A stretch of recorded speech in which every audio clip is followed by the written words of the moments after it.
Hey guys, Melinda Haynes, license number 102308. Today I want to talk to you about grief. You might have some grieving to do, and you might not even realize it. This is a surprising thing that happens when we get stuck in anger, depression, just running around trying to keep ourselves busy, and then we don't feel comfortable sitting still, just kind of quiet and alone. We always have to be doing something. Those could be signs that there's some unresolved grief just kind of hanging around there. And until we actually get the grief out and kind of work through the stages, we're going to be stuck, and that is not fun. So I'm going to give you some ideas about how to work through some of the stages of grief. Okay, so the first stage, and these are all by Elisabeth Kulber Ross. She developed the 5 stages. They've been expanded. Some people believe there's 7 stages. Some people believe that there is no process of grief, that it's just different for everybody. So you can acquire information and you can use what works for you. For me, when I was going through some difficult times, knowing about the stages of grief really helped me, because I could see, like, oh, I'm bouncing back and forth between these two, or oh, I need to get down to this next level, or whatever it was. So you can listen, see if any of it applies to you. Leave your comments when you're ready. The first stage is denial. So denial, it can kind of encompass like a shock denial thing. This is where we're like, this isn't happening. No, this did not happen. This person didn't die. I did not just lose my job. I did not just find out that my spouse cheated on me. I did not hear this horrible diagnosis. No, this is not happening. So we do that. But here's the thing. Denial can also look like Pollyanna. Okay, if Pollyanna is the girl who always looks on the bright side. She's super cheery. So denial can be like, oh, it's not that bad. It's okay. I'll get over it. Just this kind of like sweeping it under the rug. It's no big deal. I'm stronger than this. And then we tell ourselves these things, or we tell other people these things, but inside we still feel kind of like, oh my gosh, like I can't, like I'm going to wake up from this dream, and it's going to be, all this is going to be gone. We're still somewhat in a fog, in a daze. And so that can go on for a long time. People can actually allow themselves, they can choose to stay in denial for much, much longer than is, maybe healthy. For example, the person who is constantly setting a table space, with the plates and the forks or whatever for, somebody who's been gone for years. If they're doing it as a way to honor and memorialize them and to say, oh, on a special day, that seems more productive for our day-to-day environment than for somebody who's just like almost still believing that that person is actually still here. And it's so difficult. And I know, guys, when I'm talking about the stages of grief, and especially about losing a loved one, it's incredibly painful because you don't want to come out of denial. The second you start to come out of denial, it almost feels like, there's guilt there because you're like, wait, I shouldn't be happy. This person has passed away and I shouldn't feel happy with this. I can't celebrate today, or I'm sitting here eating meatloaf and they don't ever get to eat meatloaf again. Whatever. It's not necessarily meatloaf, but you get what I'm saying. That we feel like maybe, like survivor's guilt, like we shouldn't be moving forward. So we just stay stuck. And also sometimes we feel like we can't move forward because moving forward is more painful. And staying somewhat in this fog and this denial and kind of, I'm not gonna really admit it. That is less painful than the alternative, which is moving forward. Because the alternative, moving forward, means unknown pain, unknown amounts of suffering, to actually face the loss. But I want you to know that the pain does not last forever.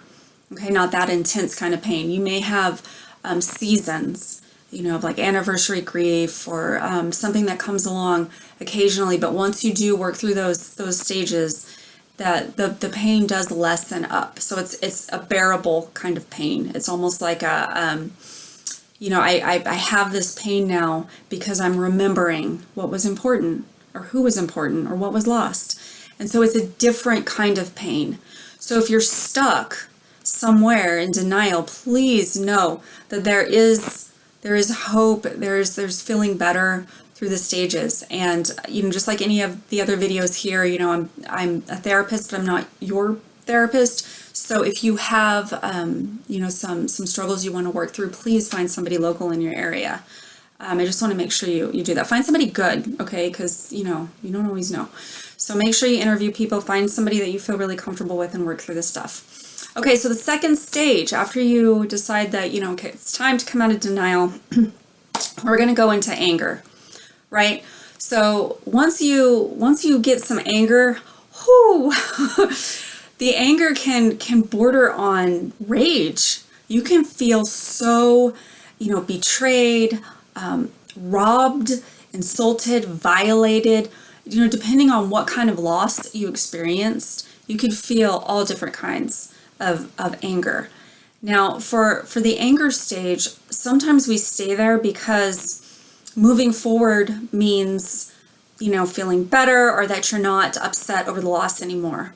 But that's actually not the case. The anger is kind of there because, we have an injustice, right? There was an injustice that was done. We lost somebody that we didn't want to lose. And we have to face the reality, and we don't want to face the reality of this. So there's anger, and that's okay. Anger is an important part of healing.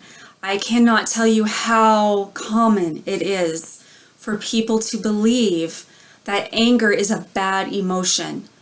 They feel angry, and then they feel guilty about being angry, or they feel angry about being angry, and then they spin off in a vicious cycle of being angry.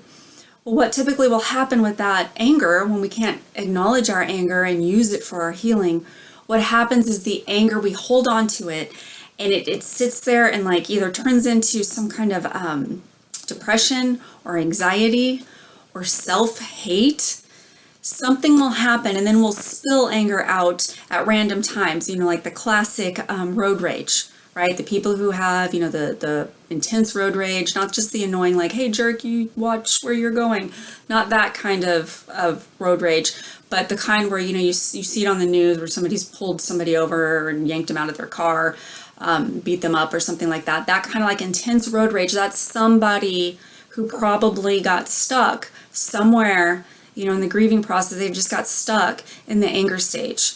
Now, I can't say for certain because I have not done a social evaluation on all the people I've seen on the news that have done this, but that can happen. We can get stuck there. Excuse me. And it can either, it can either turn out towards other people, or it can turn in towards ourselves.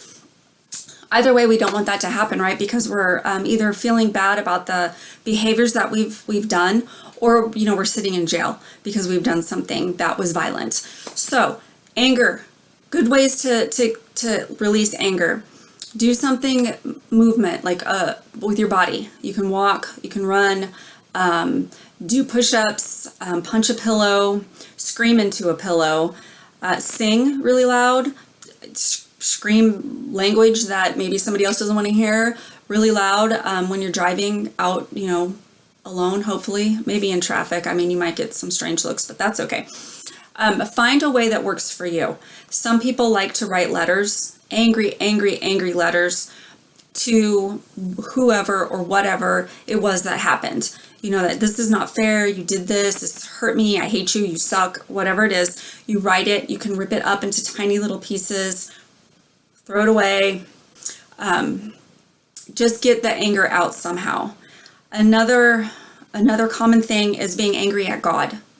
So, if you're such a good God, why did you do this? And I'm angry at you. I'm angry for you doing this to me. You took my child, or you took my, whatever it was. You could have stopped this. And so people have anger.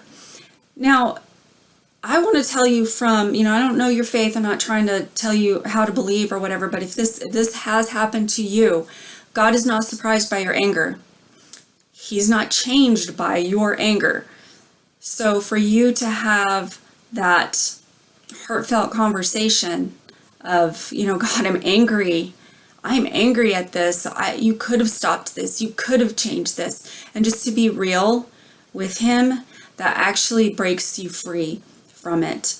And I think when, and you're going to have to read your Bible on this and pray on this yourself, but when we go to God in an honest manner, he's not just waiting there to punish us, that he understands anger. He has anger himself. It's in scripture. You can read it. It's not a bad thing. We just don't want to do anything that's sinful, hateful, extreme, that kind of thing in our anger. So know that anger it's okay, and I know it takes a while for people to work on the anger stage, okay? Because a lot of times before we just express our anger, we actually got to get to the point where we give ourselves permission to express the anger. Okay, so after that, we go to bargaining. Bargaining, okay, that's like where we might plead with God. We might say, God, if you only give me this, job back, or if you only stop the pain, then I will fill in the blank, whatever it is. We try to negotiate with life. But the secret bargaining is when we become a people pleaser, or we become codependent, or we become one of those really strict, kind of rigid, moralistic people trying to earn the universe's favor by our goodness and by being good and by doing something, productive, or maybe we're reaching towards, perfection. And it's in an effort to balance out what the pain that we're feeling.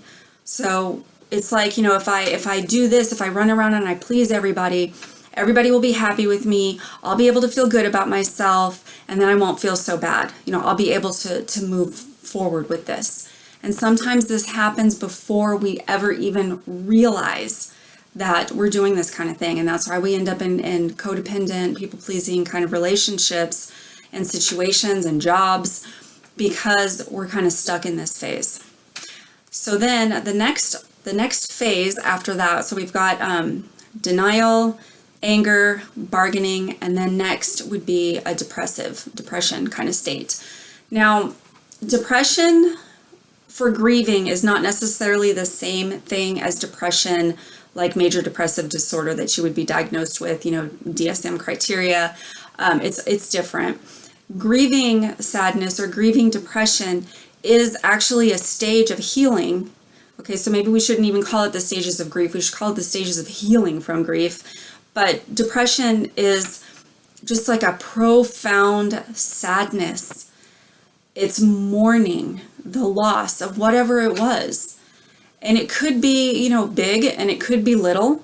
And your grief is probably going to be corresponding to how much you valued the thing that you lost. And the depression, likewise, is going to be pretty intense if the thing that you're grieving, the thing that you lost, is very important to you. What I've noticed is that people tend to like the anger stage once it's gone, because they miss having those, the anger is kind of like a powerful emotion, and depression is kind of a very sad, heavy, depleting, down emotion.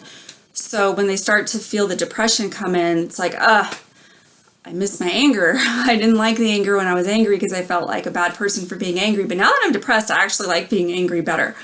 So we go through the depression. It's the same thing. We got to find ways to honor that stage.